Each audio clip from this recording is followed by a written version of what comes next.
പരിശുദ്ധ പരമദിവ്യകാരുണ്യത്തിന് നേരവും ആരാധനയും സ്തുതിയും പുകഴ്ചയും ഉണ്ടായിരിക്കട്ടെ.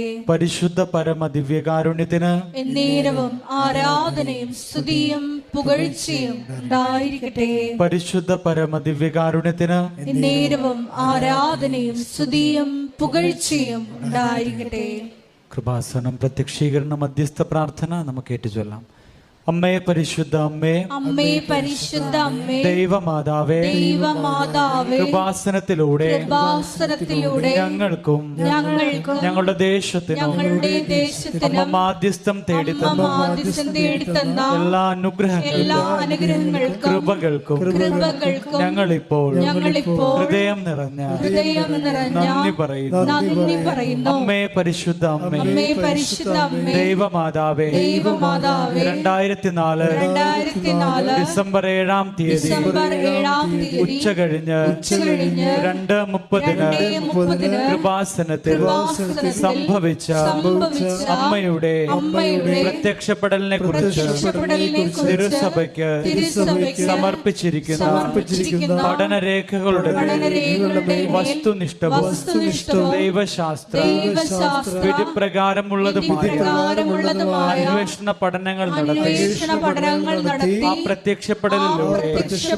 പ്രകടമായ ദൈവമാതാവിന്റെ പ്രത്യേക കരുതലും സംരക്ഷണവും വെളിപ്പെടുത്തുന്ന പീഡിതരുടെ ആശ്വാസവും പ്രവാചകന്മാരുടെ രാജ്ഞിയും വാഗ്ദാനത്തിന്റെ പേടകവും പ്രപഞ്ച പ്രകൃതിയുടെ മാതാവുമായ പരിശുദ്ധ അമ്മയുടെ ഭക്തി തിരുസഭയിൽ കൂടുതൽ പ്രചരിച്ചു ജീവിതത്തിന്റെ ദുരിത ദുരന്ത അവസ്ഥകളിൽ അകപ്പെട്ട് കഴിയുന്ന അനേകായിരം മക്കൾക്ക് ദൈവത്തിന്റെ സാന്നിധ്യവും സന്ധിപ്പും കൂടുതൽ അനുഭവിക്കുക വഴി ആത്മീയ വിശുദ്ധി ദൈവശക്തി കൈവരിക്കുവാൻ ഞങ്ങളുടെ കുടുംബങ്ങളെ ഇടയാക്കണമേ. നമുക്ക് സ്തുതിച്ച് പ്രാർത്ഥിക്കാം. Hallelujah, hallelujah, hallelujah. കർത്താവേ സ്തുതിക്കുന്നു, മഹത്വപ്പെടുത്തുന്ന നാമത്തിന്റെ സ്തുതി പുകഴ്ചയും ഹല്ലേലൂയ, ഹല്ലേലൂയ. ആരാധന, ആരാധന, ആരാധന. ഹല്ലേലൂയ.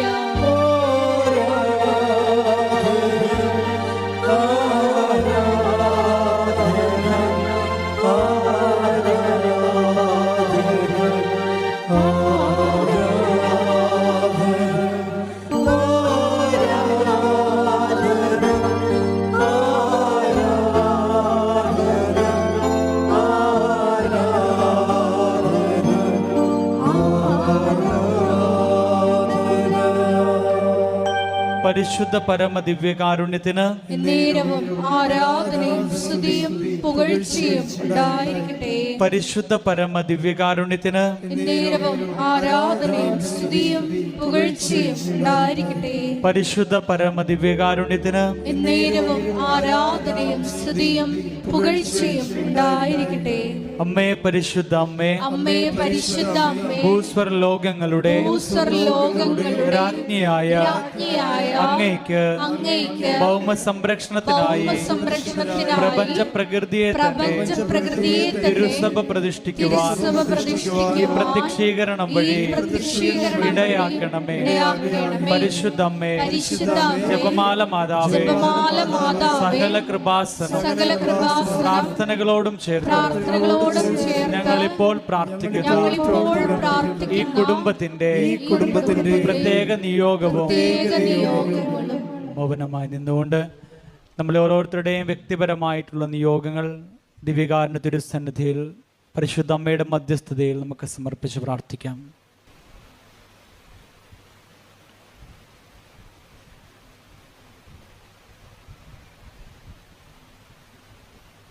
അമ്മയുടെ പ്രത്യക്ഷീകരണത്തിന്റെ ഈ അനുഗ്രഹവേളയിൽ ഞങ്ങൾക്ക് സാധിച്ചു തരുവാൻ കനിയണമേ. ആമേൻ. സ്തുതിച്ച് പ്രാർത്ഥിക്കാം. Hallelujah, hallelujah. മഹത്വം, മഹത്വം. നാളിതുവരെ ഞങ്ങൾക്ക് ലഭിച്ച എല്ലാ കൃപകൾക്കും അനുഗ്രഹങ്ങൾക്കും നന്ദി പറയുന്നു. Hallelujah, hallelujah. മഹത്വം, മഹത്വം, ആരാധന, ആരാധന. Hallelujah, hallelujah. യേശുവേ നന്ദി, യേശുവേ ആരാധന. കവനൻ്റെ വർക്കൗട്ട് ചെയ്യുന്ന നമ്മുടെ നിയോഗങ്ങൾ നിവൃത്തിയാകുന്ന കാലാവസ്ഥകളുണ്ട്. ഇത് പറയാൻ കാരണം, കഴിഞ്ഞ സെപ്റ്റംബർ 7-ാം തീയതി ഞാനിവിടെ ഇല്ലായിരുന്നു, ഞാൻ കൽക്കട്ടയിലായിരുന്നു. അപ്പോൾ അവിടെ ഞാൻ ഉറങ്ങിയപ്പോൾ അന്ന് മാതാവിൻ്റെ ജന്മദിനത്തിൻ്റെ തലേ ദിവസം രാത്രിയാണത്. അപ്പോൾ എനിക്കൊരു സ്വപ്നമുണ്ടായി. ഞാൻ രാവിലെ എഴുന്നേറ്റ് അടുത്ത മുറിയിൽ പോയി. വിജയകുമാർ എൻ്റെ കൂടെ ഉണ്ടായിരുന്നു. പുള്ളി അടുത്ത മുറിയിലാണ് താമസിക്കണം. അപ്പോൾ ഞാൻ സാറേ, ഇന്ന് മാതാവിൻ്റെ ജന്മദിനമാണ്, ഹാപ്പി മെരിമസ് എന്നൊക്കെ പറഞ്ഞ് സാറിനെ വിഷ് ചെയ്തും ഞാൻ സാറിനോട് പറഞ്ഞു, സാറേ ഇന്ന് വെളുപ്പിന് ഒരു 3 മണിയായപ്പോൾ അമ്മ പറഞ്ഞു കവനൻ്റിന് ഡിസ്പോസിഷൻ ഉണ്ടെന്ന് പറഞ്ഞ്. ഡിസ്പോസിഷൻ എന്ന വാക്കാണ് അമ്മ ഉപയോഗിച്ചത്. അപ്പം ഞാൻ സാറിനോട് ഇത് പറഞ്ഞു. അപ്പോൾ എന്നോട് ചോദിച്ചു, എന്താണ് ഡിസ്പോസിഷൻ എന്നോട് ചോദിച്ചു. അപ്പോൾ ഞാൻ പറഞ്ഞു, നമ്മളെ മലയാളത്തിൽ എന്നാ പറയണത് ഡിസ്പോസിഷന്? അനുകൂലമായ ഒരു സ്ഥിതി, ഒരു നിലപാട്. അത് ഡിസ്പോസിഷൻ പല അർത്ഥമുണ്ട്. സ്പിരിച്വൽ ഡിസ്പോസിഷൻ ഉണ്ട്, ഇമോഷണൽ ഡിസ്പോസിഷൻ. ഒരു സ്വഭാവമാണ് ശരിക്കും പറഞ്ഞാൽ. അപ്പം അപ്പോൾ സാറിനും അത് ആദ്യം പറഞ്ഞപ്പോൾ മനസ്സിലായില്ല ശരിക്കും.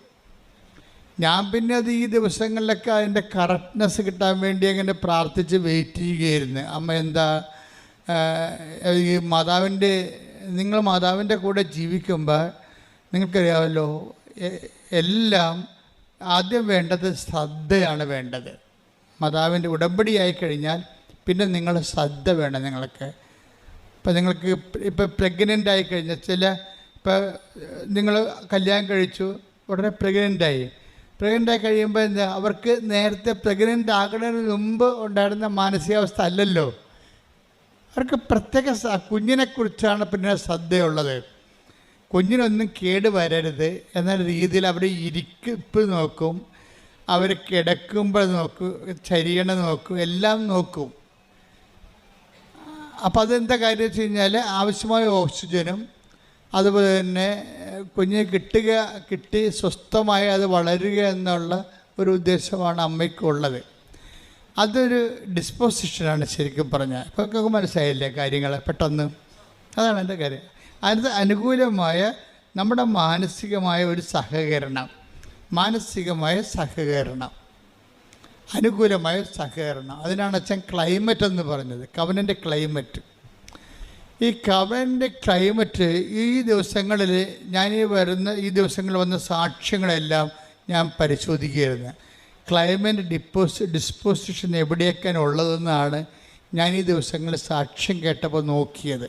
അപ്പം അതിലെനിക്ക് കുറേ സാക്ഷ്യങ്ങൾ അങ്ങനെ കിട്ടി. ക്ലൈമറ്റ് ഡിസ്പോസിഷനുള്ള ഒത്തിരി സാക്ഷ്യങ്ങൾ കിട്ടി. അതിലൊരു സാക്ഷ്യം ജിൻസി അലക്സ് കൊല്ലങ്കോട്. അവിടെ സാക്ഷ്യം, അവിടെ ഭർത്താവിന് കിഡ്നിയുടെ അസുഖമാണ്. ഉടനെ അവരെ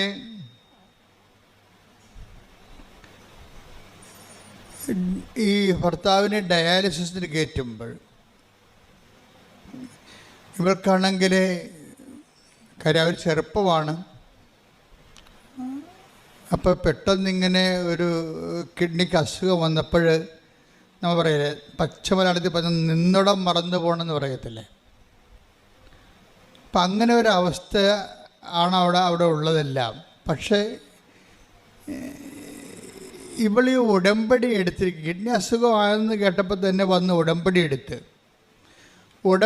എടുത്ത് കഴിയുമ്പോൾ ഒരു ഡിസ്പോസിഷൻ രൂപപ്പെട്ടു വരും. ചിലർക്ക് ഉണ്ടാകത്തില്ല. ചിലരിങ്ങനെ ഓട്ടോമാറ്റിക്കായിട്ട് വന്ന് യാന്ത്രികമായിട്ട് എടുത്തുകൊണ്ട് പോണ കാരണം അവർക്കുണ്ടാകത്തില്ല. ചിലർ ശ്രദ്ധയോടുകൂടിയാണ് എടുക്കുക. കാര്യം ഞാൻ ഉടമ്പടി ആകുമ്പോൾ അമ്മയുമായിട്ട് ഞാൻ ഉടമ്പടിയിലാണ്. ഇനിയുള്ള കാലമെല്ലാം എൻ്റെ കാര്യം അമ്മ നോക്കിക്കൊള്ളും. അതാണ് അതിൻ്റെ ഒരു മാനസികാവസ്ഥയാണത്. കാലാവസ്ഥ എന്ന് ഞാൻ പറയേണ്ട കാര്യം മാനസിക കാലാവസ്ഥയാണ്. അപ്പം നേരത്തെ ഉണ്ടായിരുന്നതിനേക്കാൾ ഉടമ്പടി എടുക്കുന്നതിന് മുമ്പുണ്ടായിരുന്ന കാലാവസ്ഥയെക്കാളും വ്യത്യസ്തമായ കാലാവസ്ഥയാണിത്. ഇവള് വളരെ എത്ര തിരക്കാണെങ്കിലും നമ്മൾ ദൈവമായിട്ട് ഒരു ഉടമ്പടി റിലേഷൻസ് വരികയല്ലേ. അപ്പം നമുക്ക് കുറച്ച് ഉത്തരവാദിത്വമുണ്ട്, ദൈവത്തിനും കുറച്ച് ഉത്തരവാദിത്വമുണ്ട്. ദൈവത്തിൻ്റെ ഉത്തരവാദിത്വം എന്താണ്? നമ്മളെ സംരക്ഷിക്കുക, വളർത്തുക, നിലനിർത്തുകയാണ് ദൈവത്തിൻ്റെ ഉത്തരവാദിത്വം. നമ്മുടെ ഉത്തരവാദിത്വം എന്താ? ദൈവത്തിന് പ്രവർത്തിക്കാൻ പറ്റുന്ന രീതിയിൽ നമ്മളെ തന്നെ പരുവപ്പെടുത്തുകയാണ് നമ്മുടെ ഉത്തരവാദിത്വം. അപ്പോൾ ഈ ഗ്രിൻസി വളരെ ഭംഗിയായിട്ട് ചെയ്യുന്നുണ്ട്. കാര്യം അവൾ സീരിയസ് ആയിട്ടാണ് പ്രാർത്ഥിച്ചാണ് വന്നത്, ഉടമ്പടി എടുക്കുന്നത്. പ്രാർത്ഥിച്ച് വന്നെടുത്തിട്ട് ഈ ഉടമ്പടിയോട് കൂടി ഞാനും ദൈവവും തമ്മിൽ വളരെ ഉത്തരവാദിത്വമുള്ള ഉടമസ്ഥ ബന്ധത്തിലേക്ക് വരികയാണ്. അതാണ് നമ്മൾ സാധാരണ കേവല മനുഷ്യനും ഉടമ്പടി മനുഷ്യനും തമ്മിലുള്ള വ്യത്യാസം. ഉടമ്പടിയിലെ അനുദിന ജീവിതത്തിൽ നമ്മൾ ഉത്തരവാദിത്വമുള്ള ഒരു ഉടമസ്ഥ ജീവിതത്തിലേക്ക്, ദൈവത്തിൻ്റെതാണെന്ന് നമ്മളെല്ലാവരും പറയും, നമ്മൾ ദൈവത്തിൻ്റെ മക്കളാണെന്ന് നമ്മളെല്ലാവരും പറയും. അങ്ങനെ ആർക്കും പറയാം, അതിനൊരു കുഴപ്പമില്ല. ദൈവം അല്ലെന്ന് പറയുന്നിടത്തോളം കാലം നമുക്കാണെന്ന് പറഞ്ഞുകൊണ്ടിരിക്കാം. പക്ഷേ ആ പുസ്തകത്തിലെ പശു ചില സമയത്ത് പുല്ല് തിന്നത്തില്ല. എന്താ കാര്യം? ഈ എല്ലാ കാര്യങ്ങളും സാധൂകരിക്കണം, ജസ്റ്റിഫൈ ചെയ്യണം. വിശ്വാസത്തിന് അങ്ങനെ ഒരു പ്രശ്നമുണ്ട്. വിശ്വാസം ജസ്റ്റിഫൈഡ് ആകണത് പ്രവൃത്തികളിലൂടെയാണ്. അതാണ് പ്രവൃത്തി കൂടാതെയുള്ള വിശ്വാസം. ഞാൻ വിശ്വാസിയാണെന്ന് ആർക്കും പറയാം. Take the word of God. ശ്രുതികട ഹല്ലേലൂയ. യേശുവേ നന്ദി. Hallelujah hallelujah. യാക്കോബ് 2:24 മനുഷ്യൻ വിശ്വാസം കൊണ്ട് മാത്രമല്ല, പറഞ്ഞേ, മനുഷ്യൻ വിശ്വാസം കൊണ്ട് മാത്രമല്ല പ്രവൃത്തികളാലുമാണ് നീതീകരിക്കപ്പെടുന്നതെന്ന് നിങ്ങൾ അറിയുന്നു. അപ്പം വിശ്വാസം കൊണ്ട്, അതിനെ വിശ്വാസത്തെ സാധൂകരിക്കുന്നതാണ് എന്ത്? നമ്മുടെ വിശ്വാസം ആത്മാർത്ഥമാണ്. നമ്മുടെ വിശ്വാസത്തെ അത് ആത്മാർത്ഥതയുള്ളതാണെന്ന് തെളിയിക്കാൻ ആർക്കാണ് ബാധ്യത? നമുക്ക് ബാധ്യതയുണ്ട്. എപ്പോഴും ശ്രദ്ധിക്കണം. അല്ല, ഞാനൊരു ക്രിസ്ത്യൻ കുടുംബത്തിൽ ജനിച്ചു, അല്ലെങ്കിൽ ഞാൻ അക്രൈസ്തവ കുടുംബത്തിൽ ജനിച്ചു, ഇപ്പോഴും ഞാൻ ഈശോയിൽ വിശ്വസിക്കണോ എന്ന് പറഞ്ഞിട്ട് കാര്യമില്ല. അത് സത്യമാണെന്ന് തെളിയിക്കാനുള്ള ബാധ്യത, ആത്മാർത്ഥത നമുക്കുണ്ടാകണം. അപ്പോൾ ഇങ്ങനെ ഈ ആത്മാർത്ഥതയാണ് അതിൻ്റെ പിന്നിലുള്ള ആത്മാർത്ഥതയാണ് അതിനെ സാധൂകരിക്കുന്നത്. പ്രാർത്ഥിക്കുക, കർത്താവേ എൻ്റെ വിശ്വാസത്തെ അതിന് അനുയോജ്യമായ പ്രവർത്തനങ്ങളാൽ സാധൂകരിക്കാൻ എന്നെ സഹായിക്കണമേ. അപ്പം എല്ലാ വിഷയങ്ങളും പ്രാർത്ഥനയാണെങ്കിലും, ഇപ്പം നീ പ്രാർത്ഥിക്കണമെന്ന്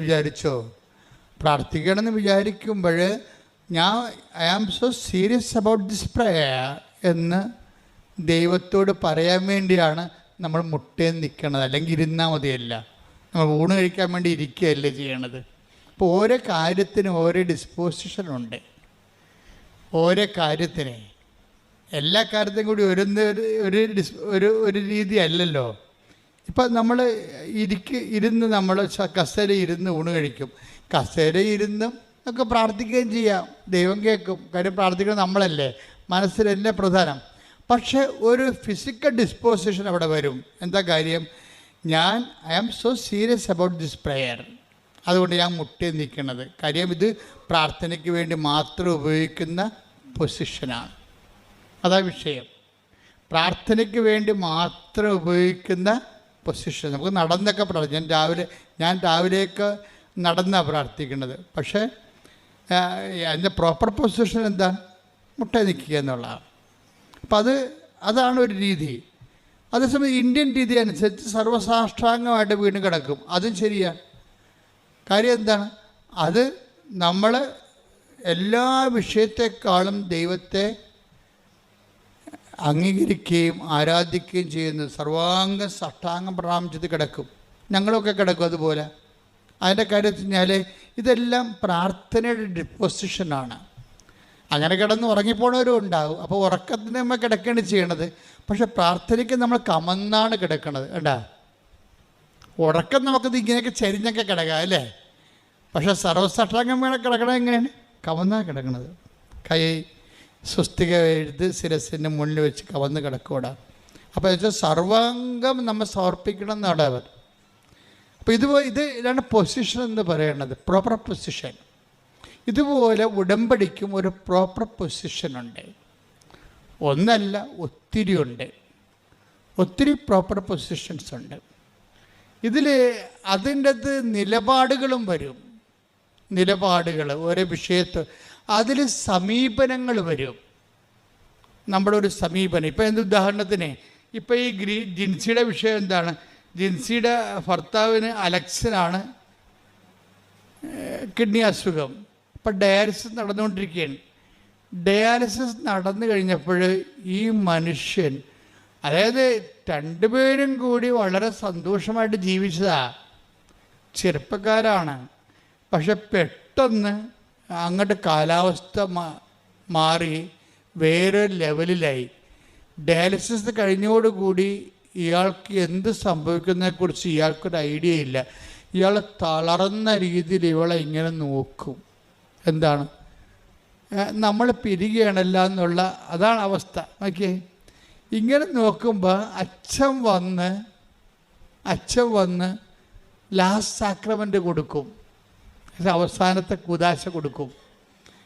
അപ്പം അച്ഛൻ പോയി കഴിയുമ്പോൾ ആശുപത്രിയിൽ ബന്ധുക്കളെല്ലാം ഇവളെ കെട്ടിപ്പിടിച്ച് കരയും. ആ ഓരോ സിറ്റുവേഷൻസ് നോക്കി, ഈവൻസ് കണ്ടില്ലേ? അച്ഛൻ പോയി കഴിയുമ്പോൾ അവിടെ ഉണ്ടായിരുന്ന ബന്ധുക്കൾ, സ്വന്തപ്പെട്ടവരെല്ലാം ഈ ജിൻസിയെ കെട്ടിപ്പിടിച്ച് കരയും. എന്ന് വെച്ച് കഴിഞ്ഞാൽ അവളുടെ ഭർത്താവ് തീർന്ന് പോയി, ഈ ലോകത്തുനിന്ന് വിടപിരിഞ്ഞ രീതിയിലേക്ക് കഴിയും. പക്ഷേ ഇവള് പറയണത് ഞാൻ കരഞ്ഞില്ലെന്നാണ് പറയുന്നത്. അതാണ് ഡിസ്പോസിഷൻ. അതാണ് ഉടമ്പടി. ഒരു മനുഷ്യനെ എങ്ങനെയാണ് ചേഞ്ച് ചെയ്യണം നോക്കണം. ഈ വിഷയങ്ങളെല്ലാം എൻ്റെ മുമ്പിൽ നടന്നുകൊണ്ടിരിക്കുകയാണ്. പക്ഷെ ഞാൻ മാത്രം കരഞ്ഞില്ല. എന്താ കാര്യം?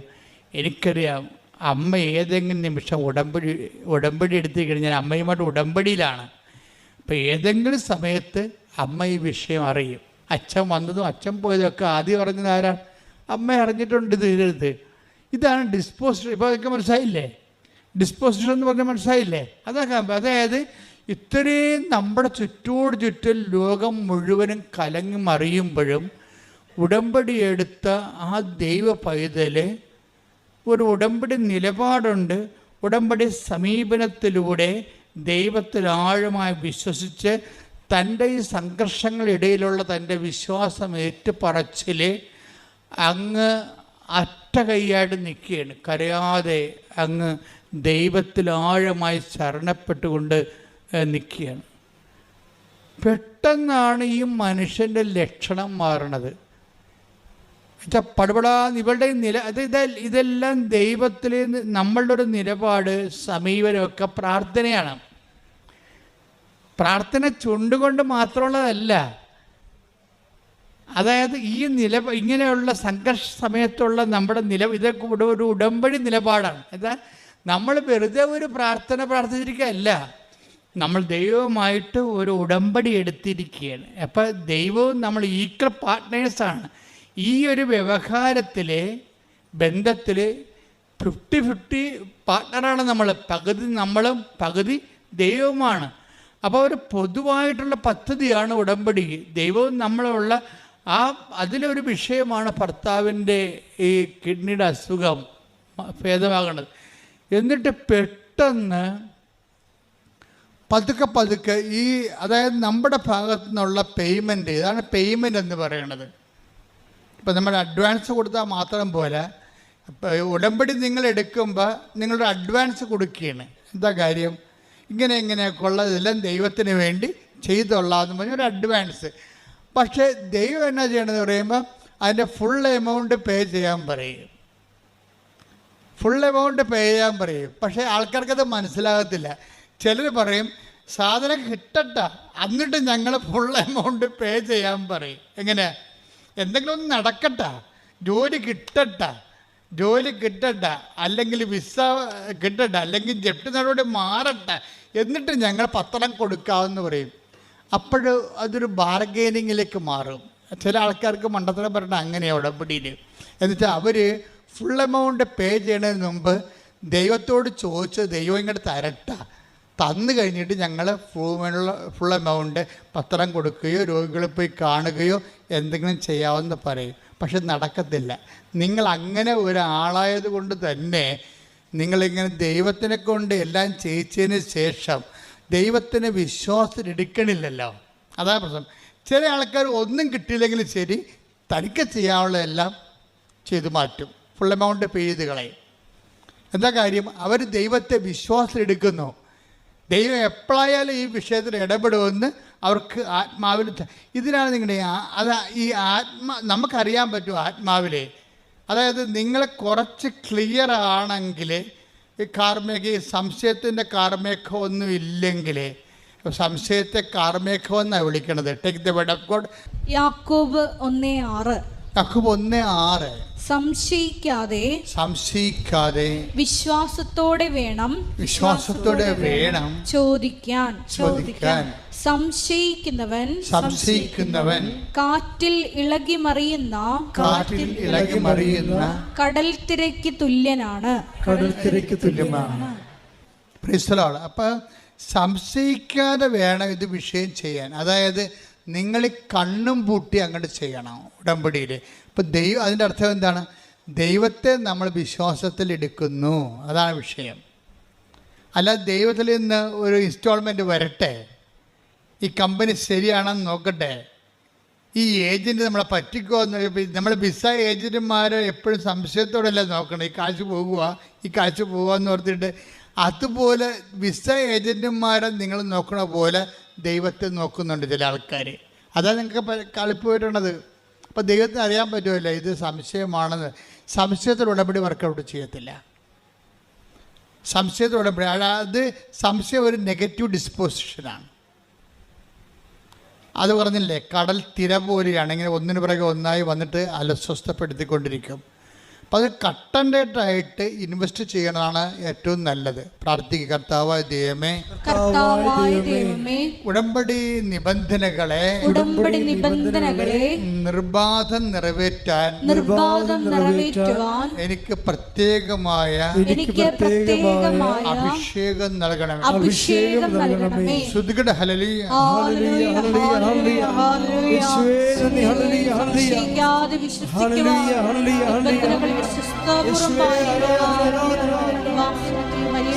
ജ്ഞാനത്തിലൂടെ ഞങ്ങൾ അഭിഷേകം ചെയ്യണമേ.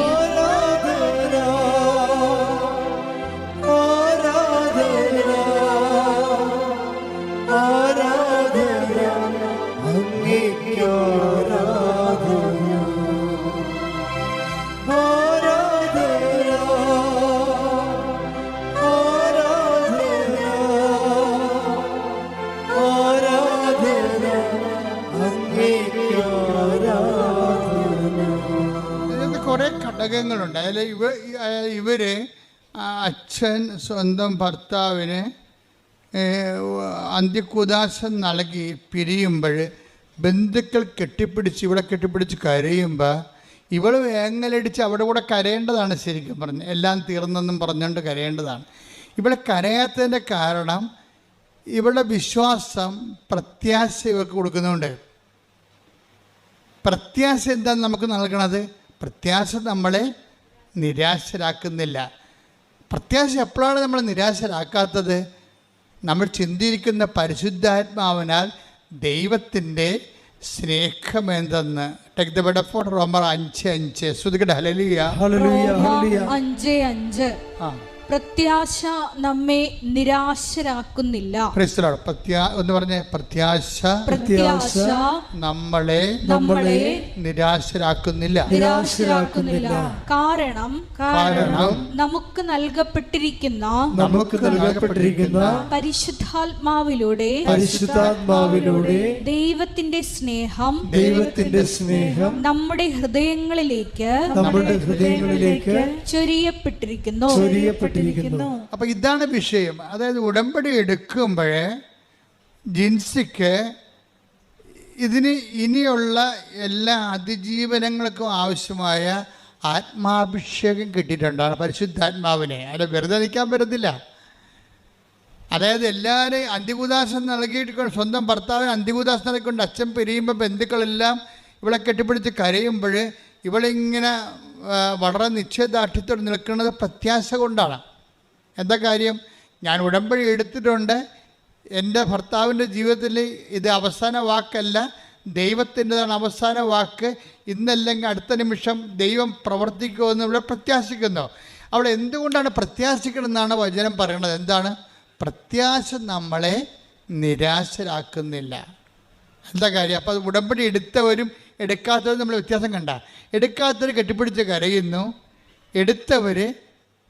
ഉടമ്പടി എടുത്തവർ അവൾക്ക് എന്താ കിട്ടിയിരിക്കേണ്ടത്? പ്രത്യാശ കിട്ടിയിരിക്കുകയാണ്. എന്താണ്? അവൾ പരിശുദ്ധാത്മ പറയും, നീ വിഷമിക്കേണ്ട, ഏതാനും നിമിഷങ്ങൾക്കുള്ളിൽ നിൻ്റെ ഭർത്താവിൽ നിനക്ക് ടെസ്റ്റ് തന്നതാണ്, കുറച്ച് കഴിയുമ്പോൾ ദൈവം ഈ വിഷയം ഏറ്റെടുത്താണ്, നിൻ്റെ ഭർത്താവിന് ജീവനോട് നിനക്ക് തരും എന്നുള്ള ഒരു മുന്നറിവ് പ്രത്യാശ ഇവർക്ക് നൽകിയിട്ടുണ്ട്. ഈ പ്രത്യാശ വന്ന എന്താ ഗുണം?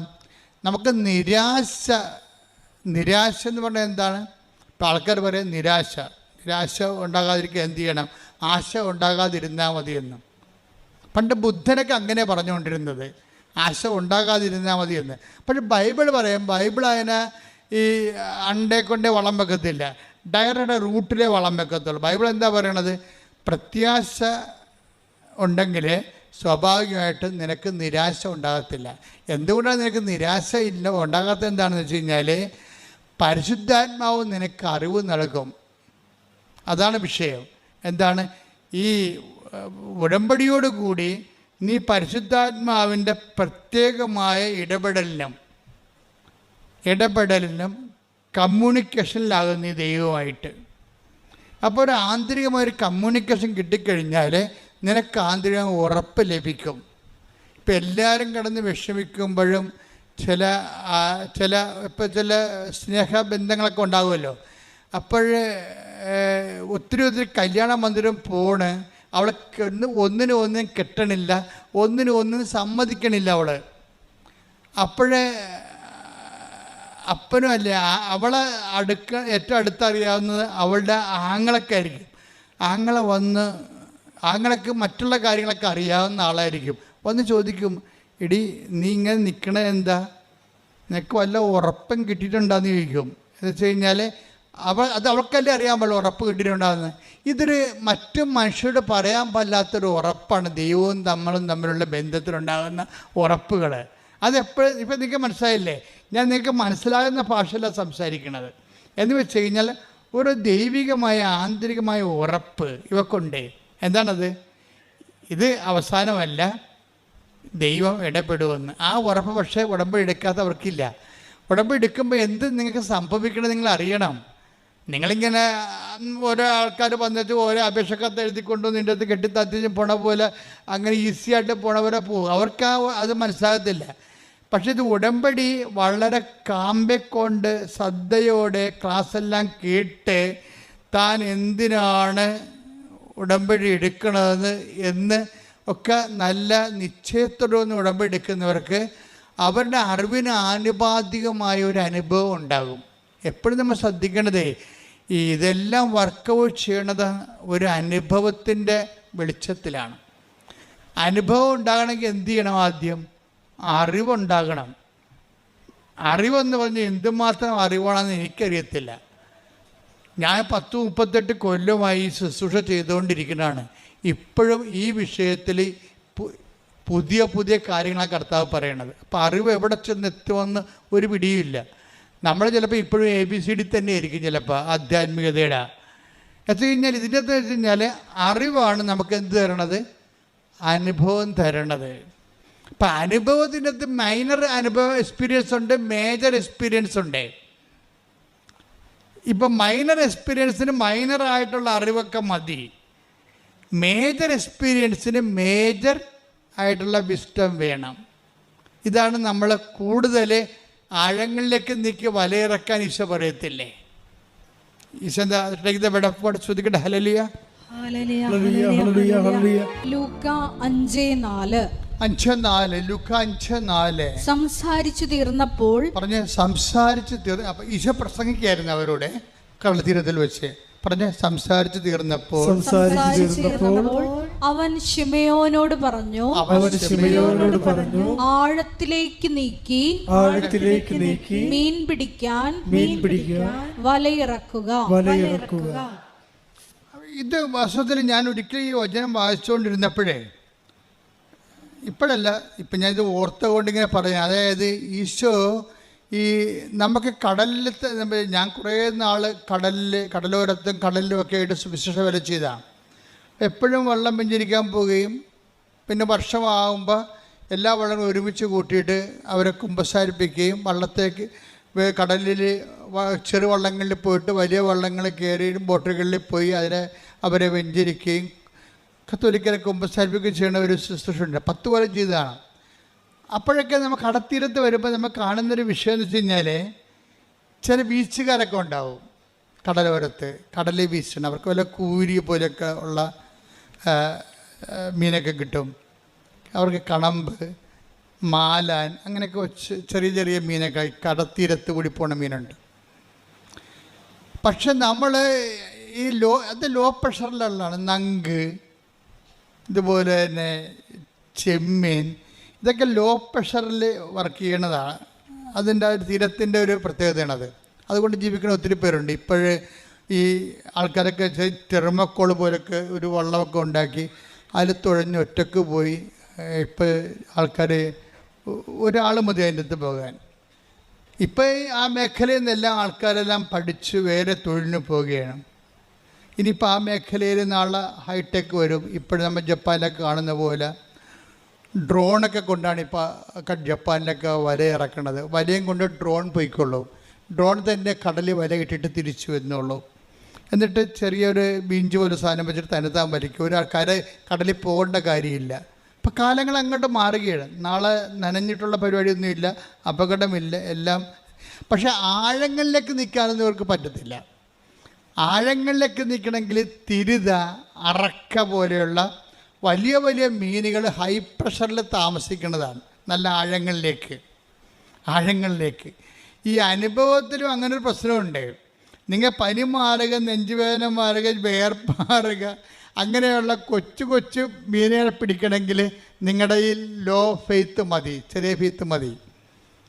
ചെറിയ വിശ്വാസം കൊണ്ടൊക്കെ നടക്കും. പക്ഷേ ഒരു സീരിയസ് അഗ്നി പരീക്ഷ വന്നു കഴിഞ്ഞാൽ അത് വലിയ മീനാണ്. അതിന് ആധ്യാത്മികതയുടെ ആഴങ്ങളിലേക്ക് പോകണം. എന്താ കാര്യം? ചൊല്ലൽ കൊണ്ട് പറ്റത്തില്ല. പിന്നെന്താണ്? ചെയ്യൽ വേണം. എന്ന് ചെയ്യുമ്പോൾ എന്താ സംഭവിക്കണത്? നമ്മൾ ചൊല്ലുന്ന കാര്യത്തിൽ നമ്മൾ സീരിയസ് ആയിട്ട് വിശ്വസിക്കുന്നു. സ്തുതിക്കട്ടെ. ഹല്ലേലൂയ.